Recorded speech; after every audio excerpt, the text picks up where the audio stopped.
海边小民生活是这样的。今天吃点啥？有点软。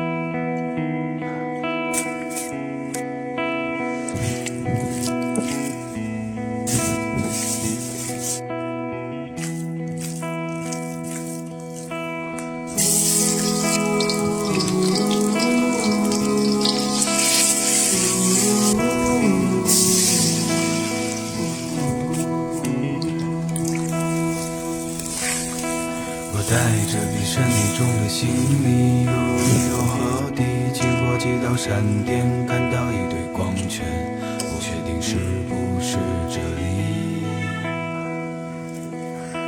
我看到几个人站在一起，他们拿着剪刀摘走我的行李，擦拭我的脑袋，没有机会返回去。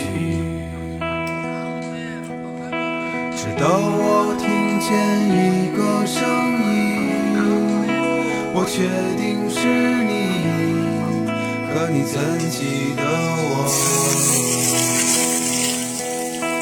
我带来了临界的消息，可我怎么告知你，注定是一场相遇。